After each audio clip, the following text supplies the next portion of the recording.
know you all do today. Yeah, so, without further ado, I'm going to bring all of you down through my memory lane because, you know what? I've had a handful of so-called paranormal experiences in my life without drugs. I'm not including my drug experiences as, well, I've explained this before. You experience paranormal things on drugs while you're high. That is the crux of the argument. It will dismantle any credibility you're trying to find entirely. You can approach those things from a psychological standpoint, still have some credence, I think, but otherwise, you were high. Yeah, so, I'm also, I'll give you maybe a couple of examples of stuff I experienced as a kid, because as a kid, I did, have a lot of what I construed at the time as otherworldly experiences.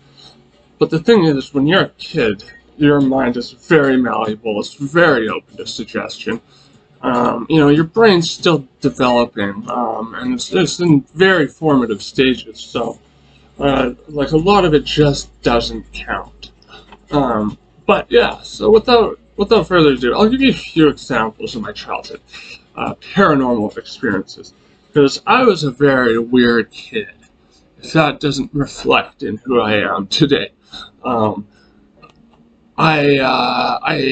thing is, I kind of lived in a fantasy world as a kid. And these very weird notions about life. I thought that, for some reason, I don't know where the hell this came from, but I thought I was someone in an alternate reality who was experiencing what it was like to be a kid, but I was really frozen in a cryogenic chamber, and I was having this information digitally fed into my brain, and sort of constructing what I was experiencing in life through the six senses. Pretty wild, right? I'd flim-flam from that to thinking I was, directing life, like someone directs a film. Because I loved my movies. I still love my movies, but as a kid, I wanted to be James Bond. I wanted to be Rooster Cogburn. I wanted to be the man with no name, and I, lived in those movies more than I lived in my life. Because the thing was, as a kid, my parents, I love my parents, they're great, they've always been very supportive of me, I'm very grateful for them, but I didn't see much of them as a kid because they were always working, and going to school, so they could get to a place where they could support me and they could be around. It just took till about age 11 or 12 for that to happen, so I spent a lot of time with nannies. I grew up pretty much in a Filipino household. And so I think that's why I was really prone to these flights of fantasy. I remember once driving out to where my Filipino nanny lived, and there's this big stretch of highway and a lot of greenery along the way, and I believe it was part of the ocean, but it looked kind of like a lake.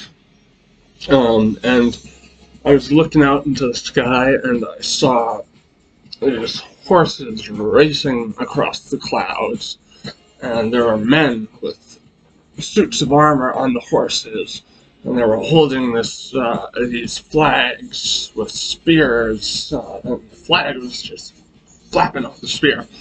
And it was a very vivid image. But I was a kid, I wanted these things to be real. So, since in my mind I was directing life, I think I was projecting these images to keep my ADHD brain entertained. Now, I will include experiences that I had as a kid, a little bit later in life, because I had kind of grown out of that mindset around age 6, I want to say, maybe age 8. And so, yeah, I remember the first paranormal experience I had when I was more grounded in reality, um, was when I was at this after-school care. It was an interesting after-school care. It was in the basement of this like really old, sort of dilapidated native Christian church. Interesting concept, right? Now, it was actually a pretty good after-school care, and I enjoyed my time there quite a bit. But there was this room, the chair room, the dreaded chair room. Like, this place was creepy.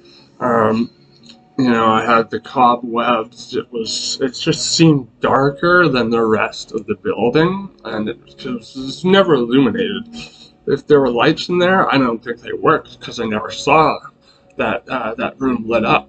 But here's the thing: we were always playing like Bloody Mary and stuff like that, and we wanted to have a paranormal experience so bad. And since I still was young and I still was open to suggestion, I think that mixed with sort of the adrenaline I experienced when this happened, merged together to create what I construed as a paranormal experience. Plus, I wanted a story to tell everyone, because we were constantly like trying to see ghosts.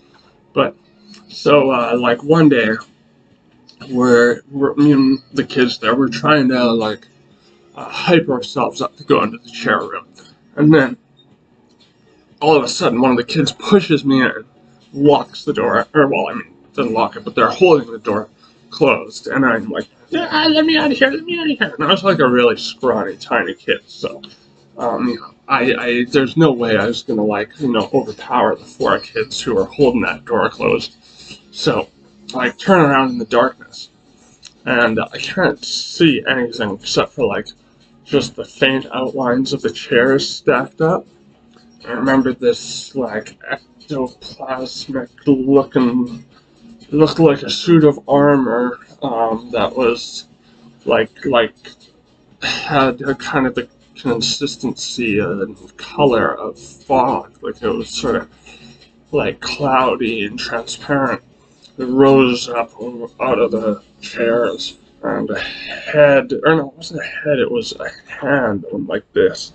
Rose up out of the torso like suit of armor, and then turned into this head, and I screamed, ghost, get me out of here, ghost. And so they finally let me out. I told them my ghost story. But, as I said, there's a sort of 3 factors: suggestibility as a kid, that fear I was experiencing, that rush, as well as wanting to see ghosts so badly. I think I construed that in my mind. I fabricated an event. And there is also sort of the pareidolia effect that occurs when you're in complete darkness like that. I mean, I remember as a kid seeing my friend's face turn into that of like a werewolf's, not with the like big schnoz or anything, but just hairy and kind of fangs. And when we were talking in complete darkness for hours while camping, and, I, even as a kid, was like, oh, this is just my brain playing tricks on me. So I think this is similar to that. Now, the second experience was not long after that. As when my granny died, and I think this was my brain trying to just grapple with the first instance of grief I was experiencing. Because the thing was, my dad did a terrible job of relaying this information to me. So, what happened was, we were going to hockey that day, and because the Olympics were in my city, in the next few years, all the rinks were booked up because there were all these these Chinese families that just had these kids who were like, super sporting, savvy little kids, because their parents were bringing them to the rinks every morning before school to train, because they wanted their kids to be in the Olympics. you know, kind of feel sorry for those kids. You know, how many lives were kind of robbed because, you know, their parents wanted them to be great sports people. And like, it meant for me that like I had to get up at 5 to go to the rinks because that's all we could really secure. And yeah, so I was up at 5, I was cranky as hell, like I always was, watching Nickelodeon, and or so we had to be at the ice rink by 6, so I had to be up by 5. And my dad's just on the phone, hangs up the phone, looks at me, it's like, your granny just died, and I was like,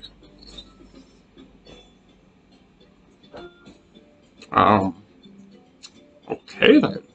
Yeah, we're going to the island to go, see the family now, and I was like, okay, and so it just like was wham. I just got clobbered with that information in like the most anticlimactic way.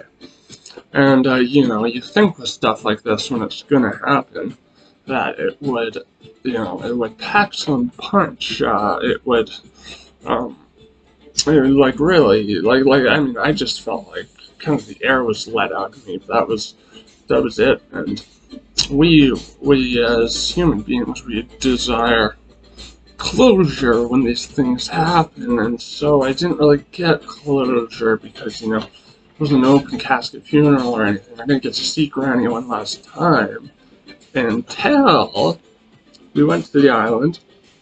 I was sleeping in my granny's bed, and I remember waking up at about 3 in the morning, and I see this figure, and it's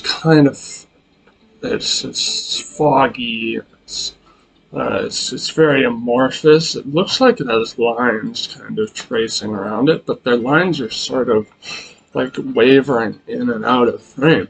And I could see these like faint features of like a young woman with long black hair, sort of shoulder-length black hair, I guess. And she looked like she was taking stuff out of this jewelry box. And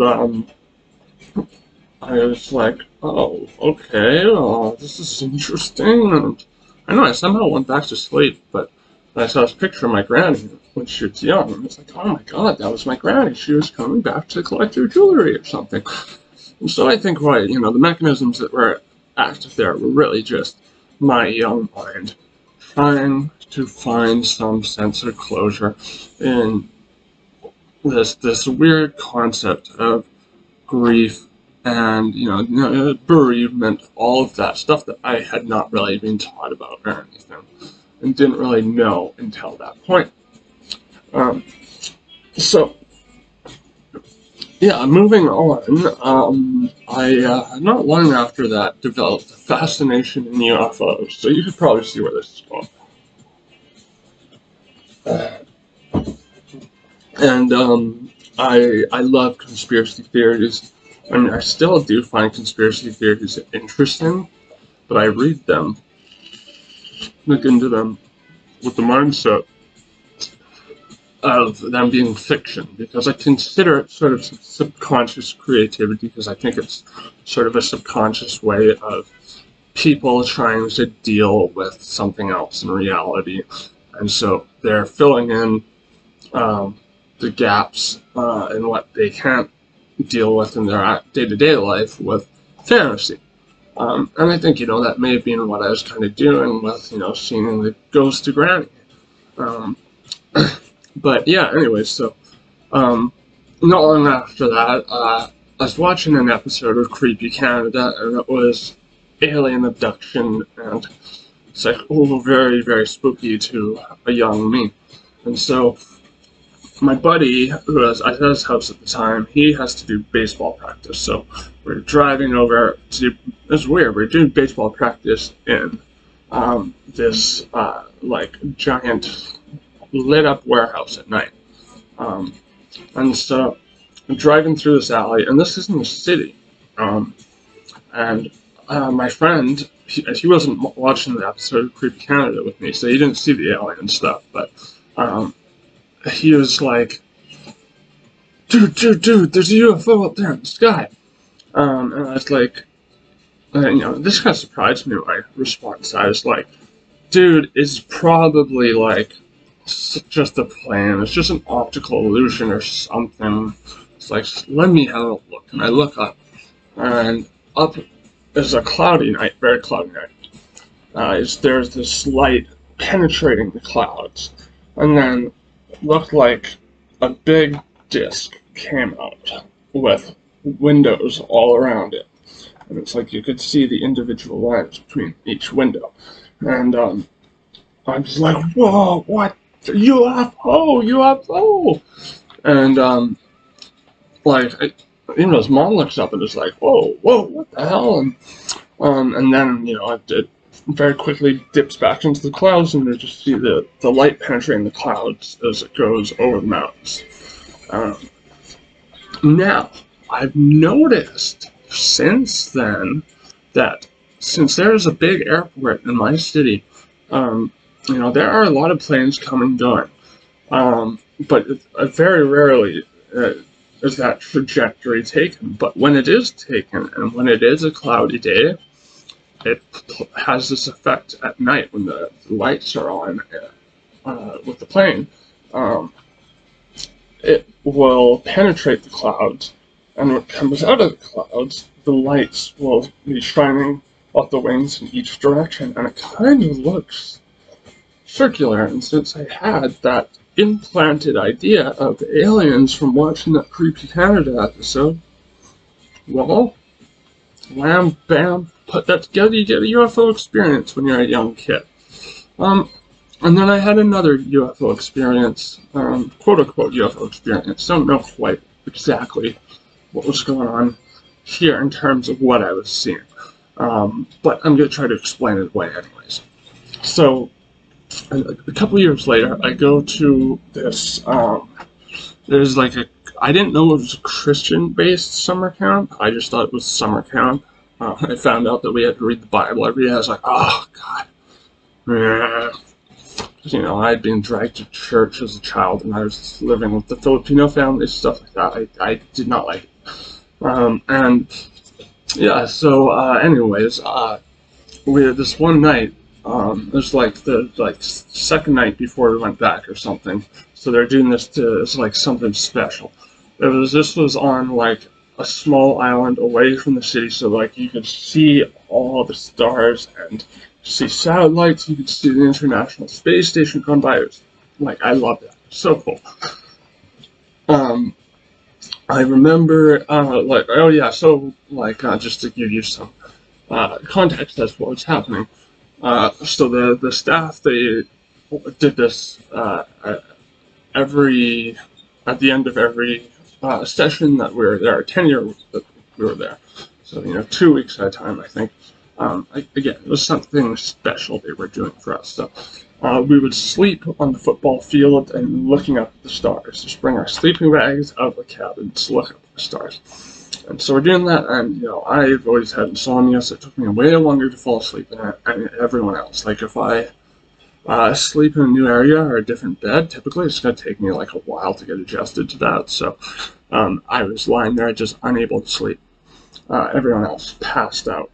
And there's complete darkness. I'm just looking at the stars, and I remember seeing this like green rectangular thing, way up, and it just went and then stopped, kind of like around where the North Star Polaris is, and I was just like, whoa, what the hell? And it was just kind of hanging out there, and next thing I remember is this like old black Cadillac going driving through the bushes. The lights hit me, and then I woke up the next morning. And so I was always like, what the hell is going on there? And so I think really what happened is just me kind of spinning stories as the years went on, because going back through my catalog of memories, I don't necessarily remember the Cadillac and all that. But when I was telling the story in high school, I was reading about the Men in Black and stuff like that. And, also, like, seeing the satellites and stuff going by, like, they looked very bizarre sometimes. It was just otherworldly to me because I wasn't used to seeing, like, a full sky. Like, it was just unusual, for me because I wasn't used to it. So in a way, that was paranormal to me, but it wasn't necessarily paranormal in the sense of being unexplainable and beyond our objective understanding of reality. And then, yeah, the part about the Cadillac and all that, I think either I was just dreaming or I had just made that up as the story progressed over the years. Because, when you're in high school and shit, you tell stories because you want to sound cool. Like you've experienced interesting stuff over the years. I will readily concede to having done that. I wasn't like a pathological liar by any stretch, but I, of course, like everyone, embellish stories a little bit. But yeah, anyways, and then, next one was, like, not long after I found out about Bigfoot, and you can kind of see a pattern here of, like, me getting into a subject, and then projecting that subject into my reality.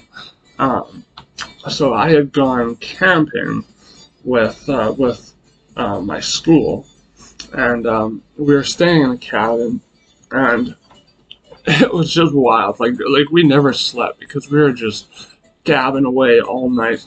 Boys in one cabin, girls in the other. But we're all in like one room, so there was no possibility of sleep because we're just dicking around all night. So I believe I was telling everyone about, Sasquatch, Bigfoot sort of stuff, and because we're in an area that is said to be home to Sasquatch, or Sasquatch, Bigfoot stomping grounds. I try not to use the term Bigfoot because it's a very whitewashed version of Sasquatch, but I just think stomping grounds of Bigfoot is just, it's kind of a funny, just playing around with words sort of thing. Anyways, so we're, just talking, laughing, throwing shit at each other, just being, fourth graders. And, I remember one of the kids was like, "Whoa, what the hell is that? Is there someone outside our cabin?" And, I remember people are looking out the window and they start freaking out, and it's just, kids freak out and everyone else is around. There's no adults there. It's just this hysteria that just permeates and gets crazier and crazier. Well, that's exactly what happened. And I remember I looked out at one point and I saw what looked like almost like a horse's leg. And then I started getting mental images of the xenomorph in Alien with the sort of crooked legs that are what do they call it? Bowed legs, kind of like a dog has, but like big and like standing by this tree. And so like, oh my gosh, Sasquatch, and everyone's like, Sasquatch, ah! And so, we freak out for a while. It's loud enough for the teacher to hear us from like a couple of cabins down, tell us to shut up and go to bed. And so here's the thing, there were trees that had that exact shape. And that was really all I saw. And, I had this mental image of a xenomorph, but I didn't see a xenomorph. All I just saw was what seemed like this weird bowed leg that just wasn't in its right place. That I remember that was good enough for me at the time to be like, Sasquatch! So yeah, that's pretty much like the extent of my paranormal experiences, not on drugs. I've had much crazier experiences on drugs, but again, on drugs, that kind of pulls the rug out of any, the validity I hope to get for those experiences. But I'm not looking necessarily for validity in terms of like objective explanations. I'm looking for validity in terms of psychological explanations and interpretations of drug-induced events. Now, anyways, I just thought you know, this is something not a lot of people do. I don't know. Well, I mean, I haven't heard anyone doing this, so I thought it'd be, you know, a bit different.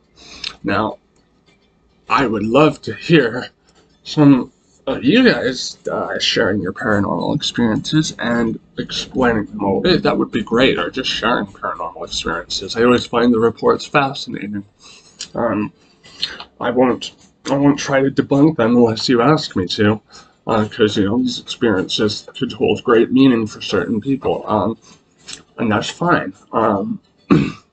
But yeah, I thought this would be fun, and you know, I thought it would shed some light on why I had these experiences, and I think I did a pretty good job of, you know, like giving some constructive, like context as to what was going on really in my mind and my life at the time, and how, you know, like what this the Men in Black style, black Cadillac, and after the green rectangle in the sky. You know, it was really just stories evolving over the years. Because, you know, when we're kids, we're all little liars. You know? And I am not going to pretend like that's not the truth for me. But I can only speak for myself. Though, I mean, it's pretty obvious. Pretty much everyone is that way. And, you know, grade 8, grade 9, grade 10. Some people are still that way. But I can only speak for myself at the end of the day. Anyways, have a lovely day, people. I'm gonna sign out now. Please do like and subscribe. Give me some encouragement, some comments so we can talk. That would be great. I'd love to talk. Anyways, bye-bye.